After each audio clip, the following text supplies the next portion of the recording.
Gods in motion. How's it going, Exiles? My name is Ralph, and today we're going to be discussing some more Ascendancy trees, in specific, the Rangers. She can choose from Deadeye, Raider, and Pathfinder. Let's get right into it. So, before I start, she doesn't have a bowstring. Help her out, GGG. The small skill nodes all across this tree, they have the projectile damage. 10% increased projectile damage. That's the commonality here. So bear in mind, yes, you can make a bow character. She's the the sharpshooter, so to speak, but also attack-based wand builds. So think about that as we review this.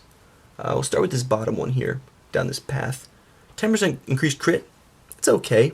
This one, powerful precision. Projectiles have 100% additional chance to pierce targets at the start of their movement, losing this chance as the projectile travels farther. Projectile's critical strike chance increased by arrow pierce chance. This is an obvious drill neck type passive, because drill neck gives you the additional projectile damage with pierce. Now, pierce would also give you crit. However, I don't know, because the projectile damage caps at 100% increase for drill neck, because you can only get 100% pierce chance. It'd be cool if the crit could be overcapped, because 100% increased crit is good, but it's not that good. Overall, this passive is kind of iffy, because it's just like, oh, just get pierce chance and get crit. I mean, it's iffy. It's not that exciting to me. It's one of those ones where you kind of just like, get this stat and get another stat, and every stat is good for you, and every stat's good for you. It's really exciting, right? Not really. It's more exciting to pick and choose from stats and, customize your character. This path up here, more crit chance, 10%. It's okay. 10% chance to bleed on hit with attacks, and 10% chance to poison on hit with attacks. 30% increased critical multiplier with bleeding enemies, and then 40% increased critical strike chance against poison enemies. This one's pretty good. 10% chance to bleed is not, it's not reliable enough. 10% is just too low. However, the synergy of crit and crit multi on this, I'm assuming you're gonna want to do a double dot build, a bleed and poison build. And since chance to poison hit is pretty much pointless, because the poison support gem gives 100% increased damage to poison, so there's no reason if you were doing a poison why you wouldn't want that gem on your skill. And if you wanted to do the bleed poison synergy, puncture. Just use puncture and GMP and poison. Dip into the shadow area with the physical and chaos damage. You'll be doing insane damage with this. Extremely good synergy with vulnerability also. Now we'll save this path for last, because it's my favorite. Go up here, accuracy, and the projectile damage like always. Far shot, I love this one. Projectile attacks gain damage as they travel farther, dealing up to 30% more damage to targets. Finally, the point blank gives you this benefit for being all close to the mob. You're supposed to be a ranged character, you're supposed to be shooting a bow. This really fits into that feel, that role play kind of feel of like you shoot them from afar, actually feel like a ranger, so to speak. I like this talent a lot. It's basically the opposite of point blank. Really good talent, solid node, and synergizes really well with the crit knockback node, or knockback in general. They get farther away, get 30% more damage, good multiplier. Come across, accuracy.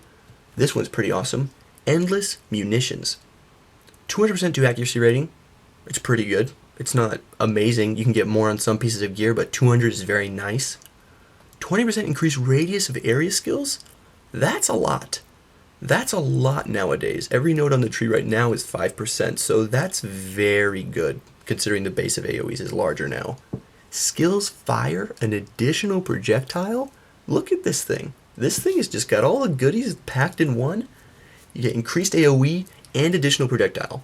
So increased AoE is going to be good for things like Rain of Arrows and things like Blast Rain. But it also gets an additional projectile, so it's kind of awkward. They don't synergize with that. However, it's still good enough. And it, Far Shot will work with things like Blast Rain and Rain of Arrows still the same way Point Blank work with them. But with this, it's going to have extremely good synergy with skills like Ice Shot, Lightning Arrow, Shrapnel Shot, all of these skills that have projectile amounts, and AoEs. So that's an amazing talent for all of those bow skills. Any bow skill that's going to get every benefit from this is going to do really well with that talent. Now my favorite part of the tree, on this way. This way you get 5% increased attack speed instead. The first big node, Fast and Deadly. 10% increased attack speed, 30% increased projectile speed, 30% increased projectile damage. What a powerhouse node. And in most cases, these 2-point nodes, I usually think they're pretty boring, but this one, not at all. Because it's just the stats you get are so satisfying. Attack speed, that 10%, you're really going to feel it. Damage is the only not exciting one, but projectile speed is an extremely satisfying stat. It feels good when you get it. You really notice how much farther your projectiles travel. It's fun. It feels good. Then go up here for the best one on the whole tree. Attack speed, whatever. Ricochet, skills chain +1 times. This is insane. I love the chain effect. And I remember back in the day when it was overpowered, you would use it with everything. It was GMP chain or bust because it didn't have as much of a less multiplier as it has now. Now if you use chain, it just cuts your damage. It just chunks it. Like you'll have 10k, oh no, you're down to 5k. Of course you level it up and that gets less severe, the penalty anyway. But still, this is awesome because you get a chain effect with no downside. And I was looking at all this, I was looking at the tree, and my mind was just racing with ideas. Projectile damage, attack speed, more the projectile attacks, not ranged. You get more damage as they travel. The piercing here, well this actually isn't useful, but right away, these 4 nodes, skills 1 time, plus the great projectile speed and attack speed, lightning strike build, okay, that's great. Here, oh, and the Wander Love, Power Siphon just feels not good enough without chain and GMP like it used to have back in the day, because it just can't really compete with Kinetic Blast's AoE. So if you're going to be doing some Power Siphon, come up here, get the speed, get the attack speed, get the chain. That one chain with no damage downside is just going to make all the difference. If you have GMP, you shoot a pack of 10 mobs, you hit them 5 times with Power Siphon, now you hit them 10 times. That's crazy. It's so good. Or if you, and then you come up and get this, so when they're farther away, you get the more damage. And if you're playing Kinetic Blast Wander, you get this one, of course, because it's godly. It's just godly stats for 2 points for any projectile attack build. Very good. So if you're playing Kinetic Blast, get these 2.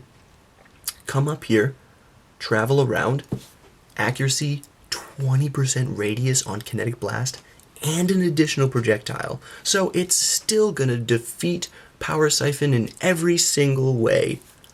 But who cares, because this is going to be extremely fun to use. And last but not least, when Ascendancy was first coming out, the Assassin Tree was one of the first to be announced. And I really thought that, oh, that crit, that's going to be so good for Power Charge on Crit Wander. After this, or Power Charge on Crit, Cast on Crit. Cast on Crit builds. I thought Cast on Crit builds were going to be all for the Shadow. After this, I don't think so. I think it's the Ranger. Because attack speed, projectile damage. Attack speed, projectile speed, damage. Attack speed, all this is great. And then chain 1 time. When you're playing a Wander and you're going to do the Cast on Crit, you're going to want to use, well, at least what I've used is Barrage. And you use GMP. So then it fires 8 projectiles in a burst like this, like that. It just goes like that. If they all chain 1 additional time, so if you hit 8 times and it's a pack, you hit 16 times. Against packs, it will double the amount of procs on your cast on crit. And the thing with cast on crit is you are starved for links because you need the cast on crit, you need the GMP, you need the barrage, and then you need spells and maybe even probably life leech if you don't want to die. And this chain, if you link it to Ice Spear or Fireball and Arctic Breath, those skills don't really go well with chain, but it's so good that you'll just have it. It's just on top. No penalty, chain one time on everything you do. That's why it's so good with things like Lightning Strike and Cast on Crit. It's amazing. And even EK. You can put EK in your Cast on Crit because you're going to get so much speed, projectile speed. That's the thing with EK. It's usually too short for Cast on Crit. Forget it. This thing, they're going to be traveling off the screen. I'm in love with this. And you could say, okay, well, you get those 4 nodes. What else are you going to do? The poison on hit? This is projectile attacks gain more damage. And this is just pierce chance, which you don't really want. Honestly, it doesn't matter. This chain is so good, and this node is so good for cast on crit, that you could just grab these 2 small 10% projectile damage and 10% crit chance, and you'd be happy as a clam. You'd be fine. Overall, this tree is amazing. The mechanics to play with in this thing are so good. The projectile synergy, so much build potential. Extremely good tree. Now, the Raider. She looks pretty sick, I'm not gonna lie. She's bleeding someone with that sword. Now we got these. I like this tree. You kind of got 3-4 sections. It's a lot different compared to the last one. You wouldn't think it would be, but let's start with the bottom left here. The commonality of this tree is 50% increased evasion. That's every small node has that, which is kind of unfortunate. It's kind of limiting. So if you wanted to do armor, this tree's not for you. I mean, you're just wasting a bunch of talent points that way. I mean, you're wasting a bunch of stats, so it's kind of unfortunate. Unless, of course, you converted to armor with Iron Reflexes. This one, these small ones are Frenzy Charge duration, which is pretty bad. Way of the Poacher, 10% increased attack speed, and 10% chance to gain a Frenzy Charge on kill. 10% attack speed's pretty good. 10% chance to gain a Frenzy Charge on kill. That's okay. I mean, if you're clearing a lot of mobs, it's good, but you're not going to be able to consistently keep up Frenzy Charges on bosses this way. But I guess then you can just use a Frenzy skill. But it doesn't matter because I would think that you're not going to pick this one unless you're going to this one. 10% is nice, but you're going to need Blood Rage on top of it to make it very good to stack Frenzy Charges. But this one, Avatar of the Slaughter. 2% increased movement speed per Frenzy Charge. 3% increased attack speed per Frenzy Charge on top of what it gives you. 3% increased attack damage per Frenzy Charge on top of the more damage it gives you. 1 to max Frenzy Charge. This node, this just ultimate DPS power. This is so good. Plus 1 to max Frenzy Charges, so you can have 8 Frenzy Charges. So 16% movement speed when you're at max Frenzy Charges. This is crazy. So much damage. The thing is, there's just not much creativity here. It's just Frenzy Charge. But it's just brutal amounts of stat increase. Extremely good. You're going to feel so fast. Like 7% increase attack speed, and then the movement speed, combine it with some Blood Dance. Really cool. I still like that the Frenzy Charge made its way into a Ranger tree. It makes sense. Now let's check out this one. The other stat added to the small nodes is 4% movement speed, which is pretty damn good. The first one, Quartz Infusion. 6% chance to dodge attacks. That's pretty good. Flat dodge chance. That's pretty solid. 2% chance to gain phasing for 3 seconds on kill. While you have phasing, your movement is not blocked by enemies. That's okay. I mean, if you're in melee range, this would be pretty good because you could, instead of having to whirling blades through enemies, you could walk through them because of phasing, which is nice. And I mean, if you're killing packs of enemies, 20% chance, 20% chance, you're gonna get it. I'm more a fan of the 6% chance to dodge attacks. A part of this, I love dodge. But yeah, the next node, pretty cool ideas with the next node. Avatar of the Veil, 20% increased movement speed while phasing. So that's awesome, because then you'll get that Quicksilver effect when you get the phasing effect while killing. Immune to elemental status of ailments while phasing. Immune.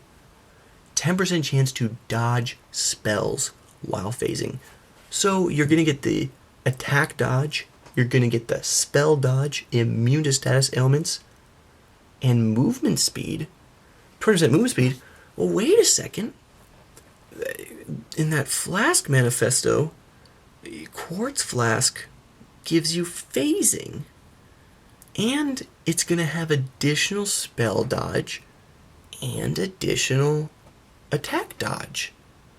So basically, even though it's 40 charges on a Quartz Flask, with this talent and a Quartz Flask, you're immune to status ailments. You get like a mini Quicksilver because it's 20% movement speed, and you get 10% spell dodge, and you're going to have the 6% dodge, and whatever that dodge value is going to be on the Flask. Defense, mobility, immunity to status ailments. Holy synergy. Quartz Flask, who knew you were going to be so awesome? This tree came out before they announced those changes. I didn't think about the phasing synergy at all. But this, immune to status ailments, so you don't need to roll immune to shock, or, well, not like you would anyway, but burning or freeze. You don't need to roll that anywhere. Just get a Quartz Flask, or two of them, because the spell dodge and attack dodge is great anyway. Awesome. Awesome. I love this section of the tree. Let's take off the top here. You get attack speed in this one. Good stuff. 20% increased attack damage. Okay, well, that's pretty good. 20% chance to gain Onslaught for 3 seconds on kill. Onslaught grants 20% increased attack, cast, and movement speed. Wow. So if you're killing Dried Lake, because Dried Lake packs have like 99 monsters in them, you're going to have Onslaught all the time. That's great. Onslaught is amazing. It's basically Bloodlust. It's just haste. It's just Vol haste. You come up here. This next one is insane. All of these, I love the 4 node areas because the nodes are just crazy and they're so fun to think about. Avatar of the Chase. 50% increased onslaught effect. Okay, so it's no longer 20, it's 30%. So, just mind blown. 20% increased attack damage during onslaught. So, 20% attack damage, yeah, throw some more when you're onslaughting. 25% more chance to evade melee attacks during onslaught. 15% more chance to evade projectile attacks during onslaught. That is insane. What? So good. And again, the manifesto for the utility flasks came out after this. They're adding an onslaught flask. So when you use onslaught, on demand, 20% attack damage and more to evade. And I'm pretty sure this is not going to multiply your evasion rating. It is more, but it's not evasion rating. It's going to, so let's say you had like 10k evasion and this gave you 50% chance to evade. It's 25% more chance to evade. It's going to multiply the chance you have to evade, not your evasion rating. So in that case, it would give you 12.25. So you'd be up to 62.25. But then for projectiles, it's only going to give you 50% more, which is very awesome. Very cool. I like that, how it multiplies the chance that you have from your rating. This is a cool talent. Overall, this tree is amazing. I really like what they did here. And this onslaught buff and this phasing mechanic getting in here, this frenzy, it's so cool because it's an attack-based build, but it uses all these cool gimmicks to give it to you, so to speak. And this is really going to make you feel it's going to make frenzy charges have more meaning, because right now it's like, oh, just how do I get frenzy charges to make my build better, you know? But this way, it's like, my frenzy charges make me a monster. And onslaught, talk about budget build with Relentless Fury, the Southpaw Reeve. You don't need to spec into any damage at all with this, because you're going to have Onslaught with the increased effect, 30% increased attack speed, and the 30% movement speed, and the evasion, and you're going to have that up all the time because it's Relentless Fury. Small kind of interesting synergy with Duresso's chest, probably not. I mean, you don't have that up all the time from Onslaught, but still. And the Onslaught Flask, really cool. The phasing synergy, I like to think I would probably... if you were doing Frenzy build, you'd do this, and then maybe get the attack damage, maybe the Onslaught. This is amazing for clear. However, 4% movement speed and a chance to dodge attacks and to get phasing, this is more defensive. So if I was playing hardcore Frenzy build, I'd do this, then these two. If I was playing softcore, I'd do this, then these two. If you were doing an Onslaught type build, again, it's kind of like the same choice. If you want to somehow try to incorporate Frenzy charges to get that extra damage, you'd go here, then there. And then if you were just doing a phase like defensive build, I'm saying for hardcore, this is the hardcore choice. This phasing, amazing defense, you're going to be able to get dodge cap, I'm pretty sure. With this extra 6%, how much the Quartz Flask is going to give probably, and things like acrobatics, yeah, you'll probably get dodge capped, which is amazing. This tree is sick. Again, so far so good, you know? Deadeye's awesome, Ranger's awesome. But what about Pathfinder? It can't be as cool. Pathfinder, the rich man's Ascendancy, pouring drinks, pouring bottles, popping bottles everywhere. This is the Flask tree hype boys. So the commonality here is 5% increased effect of flasks. So just by speccing into this and picking your 6 points, you're going to get 15% increased flask effect. Well, that's great. Let's check out the 2 nodes first. So here, 10% damage over time on the small node, and then Master Herbalist, 30% increase in damage, 30% increased damage with poison. It's quite a lot. 30% increased poison duration, more damage that way. 30% chaos resistance while using a flask. That's nice. Always poison on hit while using a flask. That is awesome. So basically, this is the chaos build. The poison build. If you're scaling poison as a ranger, you're definitely gonna want to grab this. That's awesome because you can have, if you rotate your flasks right, you'll always poison without having to use the support. Free up a gem, even though the 100%. This might be the only node that makes using the poison support gem not mandatory. So good for you, GGG, giving us some choice. This one, increased attack damage. Okay.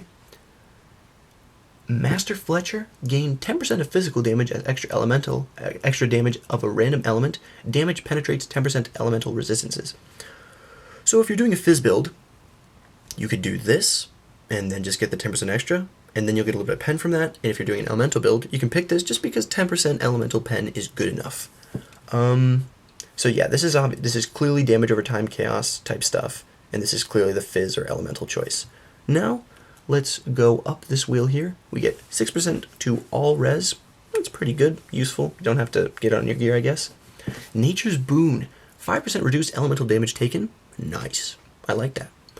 Flasks gain a charge every 3 seconds. Now, this is not that great, and I understand because the game has sped up a lot now that you're clearing mobs and you get charges, and it's like, oh, whatever, this is stupid. But I love what this skill does. It promotes a play style of not TPing, of running around a boss room, kiting, dodging the skills. Like on something like Siri, this will save you. It's really cool because if you run around for 10 seconds, then, that's 3 charges. I think it should be 2 seconds instead of 3 seconds. But it feels awesome because you don't have to do that stupid crits to get charge to get your flasks back during a boss fight. I really, really like the playstyle this promotes. It promotes a slower, tankier, stay alive, get my charges without having to TP so I can save the map. I love this talent, even though it's not that overpowered. Coming over here, more of the all-res, and then Master Alchemist, 30% increased elemental damage.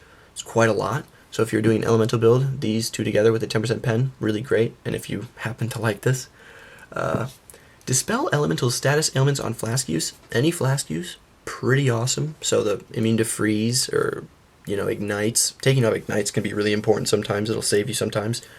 50% chance to avoid elemental status ailments while using a flask. So not quite immune to the status ailments like the quartz flask on that last tree will give you.